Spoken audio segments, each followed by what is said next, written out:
The Color of Pain, a breakdown of Chapter 3 of Blushborn by Jeff B. White. A content warning: addiction, death, mental health, and recovery. Photo by Chris McHale Christer on Unsplash. This breakdown explores how Chapter 3 of Blushborn serves as the bridge between the visceral trauma of my memoir, Shards of Hope, and the magical architecture of the fantasy found in the Shards of Color Saga.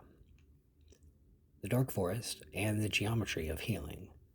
In the third chapter, Jethran is alone in the wilderness. He has fled the concrete city to protect his mother and finds himself in the ancient awareness of the forest. This is the moment when the trauma he endured shifts and reforges. It moves from the internalized pain of forced medical compliance to the externalized manifestation of literal magic. It's when the lessons of emotional truth must be weighed against the reality of lived experience. The problem with love and light. This transition represents a pivot point in my life. It marks the time I began attempting to work on my traumas. One of the first things that we're told when we're trying to deal with our lives is that we have to love ourselves. I was told that I contained a beautiful light and that I should find the strength to carry on. To a person who is a walking nerve of trauma and severed feelings, that advice sounds like a platitude. After being told this once in a therapy session, I said to my therapist, we could actively solve world hunger if we could find a way to simply repurpose all the bullshit that you just said. There's a time for the philosophy of love and light. However, when you're still running through the dark forest of your life, that time has not yet come.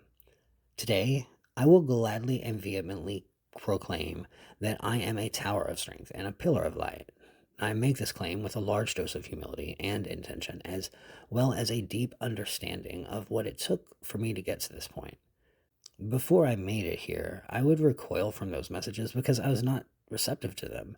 I did not love myself because I was always told something was wrong with me. I was still in the mindset of believing the things I was told as a child.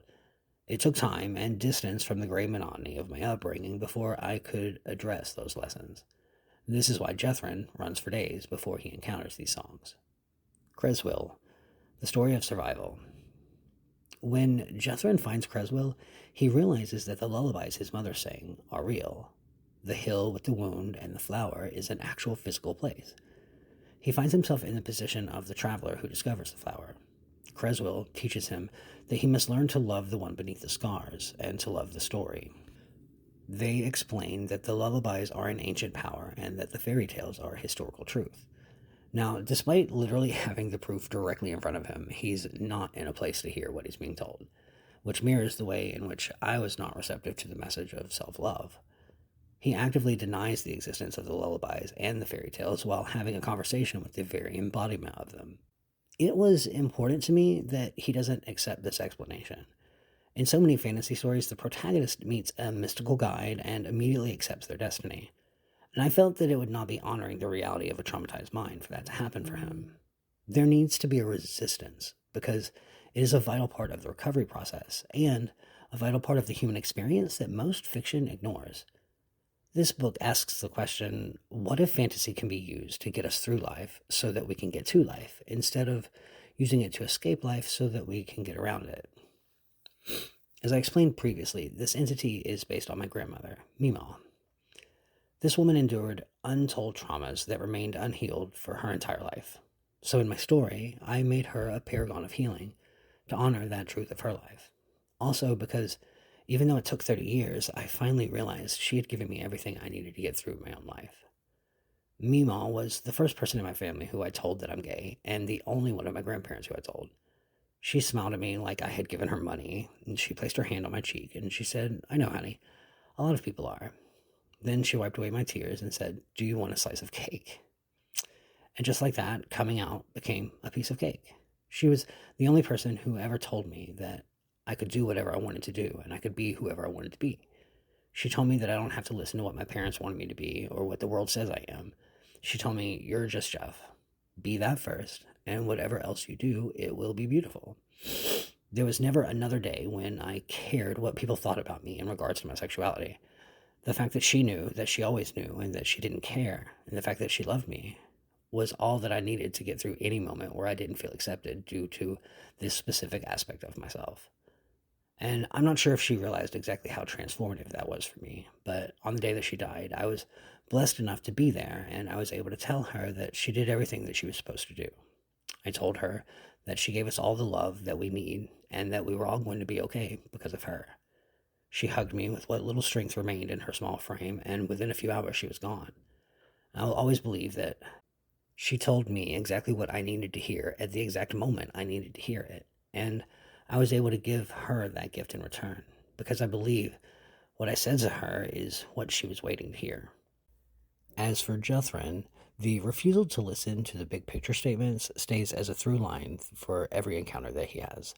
While he does integrate the overall lessons from the other songs, allowing him to realize his truth and realize his strength before the book is over, he remains disconnected from the deeper revelations. In the bigger sense, he does not realize until the second book that the 7 songs each told him things about himself he was not ready to hear. He realizes then that had he listened, he could have found his truth and his power years prior. But he notes that he wasn't matured enough to have fully understood. In real life, we must reach a point mentally and spiritually to be receptive to these lessons. When you're in survival mode, you're not able to hear. The lesson Creswell gives him takes 20 years to fully integrate, and that does not mean he hasn't learned by the end of this book. That would just be bad storytelling. Morales, the Song of Silence. Just as I did when people gave me the love and light stories, Jethran hears these things and he just runs. He continues until he finds himself in the misty woods. He suddenly finds himself walking through the vision that he had of the soldier in the woods, and that is when he encounters the mist. While I could not calm the ache and the screams that were living inside me due to the traumas that I had survived, I discovered something that could. I used pot, cocaine, liquor, and meth. While pot was able to bring me back to a point where I could laugh again, and I could begin to attempt smiling until I tricked my brain into believing that I was happy, cocaine and meth did something else. It brought silence and full quiet. The pain, the screaming, and the terror that was living inside me were finally able to just shut up. I could think of something else finally. I was not thinking about my father or the medication. I was not thinking about attention deficit disorder. I was not thinking about the men. I was able to do something else. Morales warns him that while this can serve as an umbrella in the storm, it can also be a cage. This is a direct allegory for my own personal struggle with addiction that resulted in the implementation of harm reduction. Instead of focusing on abstinence only, I focus on addressing the dark while still in the shadows. My struggle was with the trauma that brought me to that point in the first place, rather than simply being a problem with substances. I can get rid of the substances, but if I haven't gotten rid of the pain, then I'm a raw and exposed individual without a buffer. I needed that buffer, because I faced too many things in my life to be able to work on healing without some form of compensatory relief. This approach worked for me, and that is what matters. People said that I was just finding an excuse to be able to get high whenever I wanted, and I understand that train of thought, but I also think that that is a foolish assumption. I had been getting high whenever I wanted for 30 years, so I didn't need a new age way of thinking to do something like that. I wanted to heal. If you're trapped inside a machine, you can't wait until it stops injuring you before you get out of it. You have to work through the pain while actively being crushed in order to pull yourself up. We can't wait to start healing until after we've stopped bleeding. Sometimes we have to use a tourniquet or apply pressure to stop the bleeding. Band-aids have a purpose. They are temporary, but they work. Jethran is given the gift of this mist which allows him to stop the onslaught of memories. For the first time, he feels relief. He settles into that relief and finds joy in it, thinking that he's found peace. As the story progresses, he soon finds that this isn't peace, it's only quiet. He later discovers that by allowing himself this mist, he places himself in situations that are dangerous. He also learns that trying to quit can be dangerous and nearly costs him his life.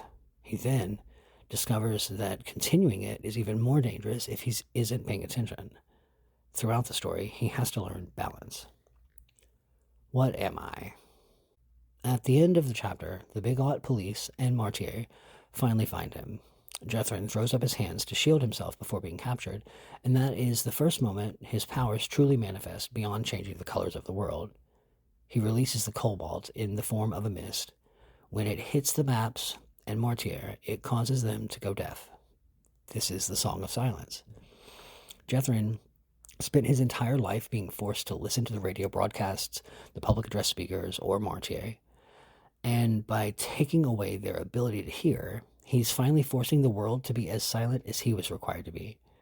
He is forcing the state to suffer its own silence. It is a radical act of reclamation and a manifestation of boundary setting. The chapter ends with Jethran asking what he has become. That question is the great looming thought that comes when we are fooled into believing who we are by people who don't even know us. The world puts labels and diagnoses on us. When we finally get out of the gray world that damaged us, we find that the first thing we ask about is our destiny.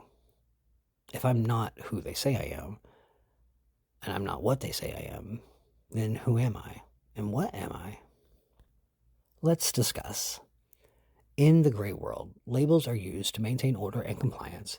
When Jethran leaves that world, he is left with a crisis of identity.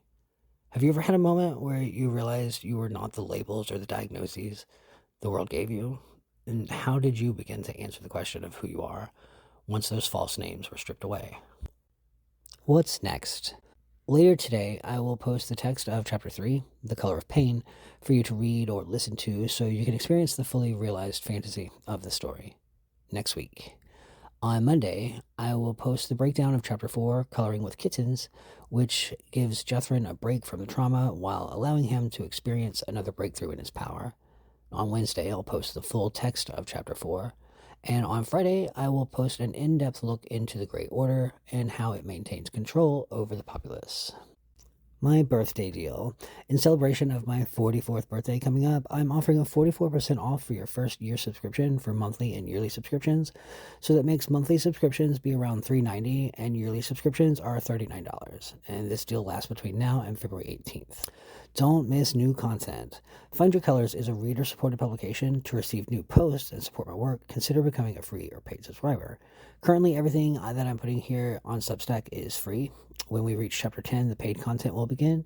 So if you like what you're hearing and find the story to be something that you relate to, please click that subscribe button so that you can get all the new content when it comes out. You can join as a free subscriber, or coming soon, there will be extra content for paid subscribers. And if you know someone you think might benefit from being a part of this journey with me, please feel free to share Find Your Colors on your socials. And then lastly, Find Your Colors is now available on Spotify for free. I'm just so glad to be back on podcasting again. If you have time, click the link below and go ahead and just give the show a quick follow, because that immediately puts me in the stratosphere of being found on Spotify. Without follows, it reaches no one. And if you can, take a moment to rate the podcast, because that gets me into the algorithm. And as always, you can share the podcast with your friends. And thank you so much for allowing me this time out of your day and this space in your brain to share my story and to introduce Jethran to the world.